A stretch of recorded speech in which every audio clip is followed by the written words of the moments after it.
அது வழங்கக்கூடிய நலன்கள் தூய்மை பணியாளருக்கும் அவர்தம் குடும்பத்திற்கும் தருவதை அரசு உறுதி செய்து வந்திருக்கிறது.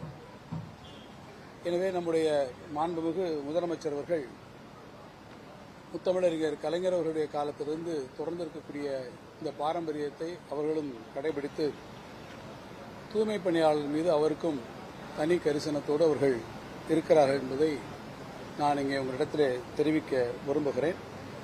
பொதுவாக தூய்மை பணியாளர்கள் மட்டுமின்றி அரசு ஊழியர்களுடைய நலனிலும் மாண்புமிகு முதலமைச்சருடைய அரசு பெருங்கருணை கொண்டதாகவே இருக்கிறது. இன்றைக்கு காலையிலே கூட பார்ப்பேன் என்று சொன்னால் நிதிநிலை அறிக்கையிலே நிதித்துறையினுடைய சார்பிலே நான் அறிவித்திருக்கக்கூடிய அரசு ஊழியர்களுடைய நலன்களுக்காக அறிவித்திருக்கக்கூடிய அறிவிப்புகளில் ஒன்றாக அரசு ஊழியர்கள் பணியிலே இருக்கிற போது அவர்கள் மரணம் எய்தினால், இயற்கை எய்தினால் அவர்களுக்கான அந்த விபத்து காப்பீட்டு தொகையாக வழங்கக்கூடிய இந்த தொகை ஒரு வருவாய் கோட்டாட்சியர் மறைந்திருக்கிறார். அவருடைய குடும்பத்திற்கு 1 கோடி ரூபாய் வழங்குகிறோம் என்று சொன்னால் படிநிலைகளில் இருக்கக்கூடிய பலருக்கும் அந்த வாய்ப்பு வழங்கப்பட்டு அங்கன்வாடி பணியாளர் ஒருவருடைய குடும்பத்திற்கும் அதே 1 கோடி ரூபாய் இன்றைக்கு வழங்கப்பட்டிருக்கிறது.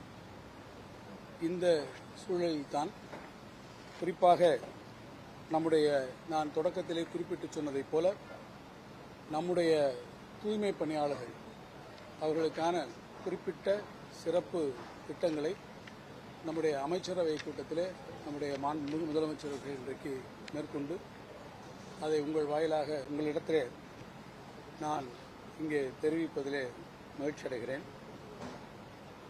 அறிவிப்பு 1.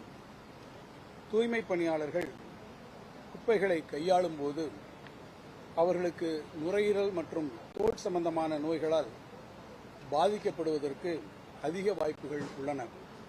எனவே இத்தகைய தொழில்சார் நோய்களை கண்டறிவதற்கும் சிகிச்சை அளிப்பதற்கும் தேவையான தனித்திட்டம் ஒன்று செயல்படுத்தப்படும். 2வது அறிவிப்பு, தற்போது தூய்மை பணியாளர்கள் பணியின் போது இறக்க நேரிட்டால் அவர்களுக்கு தூய்மை பணியாளர் நல வாரியத்தின் மூலமாக நிதி உதவி வழங்கப்பட்டு வருகிறது. தூய்மை பணியாளர்களுடைய குடும்பங்களுடைய எதிர்கால நலனையும் வாழ்வாதாரத்தையும் முழுமையாக உறுதி செய்யக்கூடிய வகையில் இந்த நிதி உதவியுடன் கூடுதலாக இந்த பணியாளர்களுக்கு 5 லட்சம் ரூபாய் அளவிற்கு காப்பீடு இலவசமாக வழங்கப்படும். இதனால் பணியின் போது இறக்க நேரிடும் தூய்மை பணியாளரின் குடும்பத்திற்கு 10 லட்சம் ரூபாய் கிடைத்திட வழிவகை ஏற்படும்.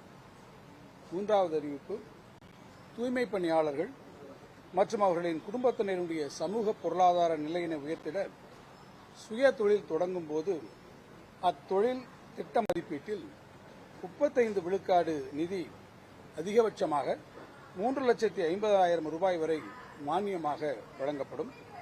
மேலும் இந்த கடன் உதவி அதை பெற்று தொழில் தொடங்கி கடன் தொகையை தவறாமல் திருப்பிச் செலுத்துவதற்கு 6 விழுக்காடு வட்டி மானியமும் வழங்கப்படும். இந்த புதிய திட்டத்திற்கு ஆண்டுதோறும் 10 கோடி ரூபாய் ஒதுக்கீடு செய்யப்படும். 4வது அறிவிப்பு, தூய்மை பணியாளர்களுடைய குழந்தைகள் எந்த பள்ளியில் பயின்றாலும் அவர்களுக்கு உயர்கல்வி கட்டணச் சலுகை மட்டுமின்றி விடுதி கட்டணம், புத்தக கட்டணங்களுக்கான உதவித்தொகையை வழங்கிடும் வகையில் புதிய உயர்கல்வி உதவித்தொகை திட்டம் ஒன்று செயல்படுத்தப்படும்.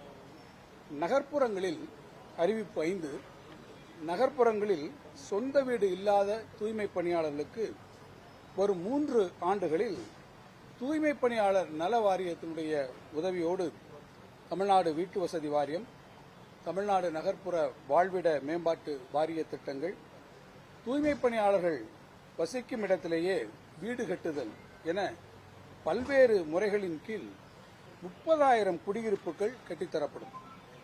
கிராம பகுதிகளில் வசிக்கும் தூய்மை பணியாளர்களுக்கு கலைஞர் கனவு இல்லம் திட்டத்தின் கீழ் இந்த வீட்டு ஒதுக்கீட்டில் முன்னுரிமை வழங்கப்படும்.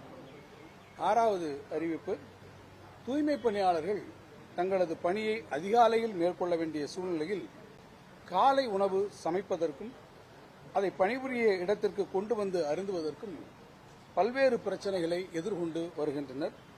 இப்பிரச்சனைகளுக்கு தீர்வாக நகர்ப்புற உள்ளாட்சி அமைப்புகளில் பணியில் ஈடுபடும் பணியாளர்களுக்கு காலை உணவு அந்தந்த உள்ளாட்சி அமைப்புகளால் இலவசமாக வழங்கப்படும். இத்திட்டம் முதற்கட்டமாக பெருநகர சென்னை மாநகராட்சியில் செயல்படுத்தப்பட்டு படிப்படியாக மற்ற நகர்ப்புற உள்ளாட்சி அமைப்புகளுக்கும் விரிவுபடுத்தப்படும். ஆக இந்த 6 முக்கியமான அறிவிப்புகள் நம்முடைய தூய்மை பணியாளர்களுடைய நலனுக்காக நம்முடைய மாண்புமிகு முதலமைச்சர்கள் இன்றைய அமைச்சரவையிலே இந்த திட்டங்களை சிறப்பாக அறிவித்திருக்கிறார்கள்.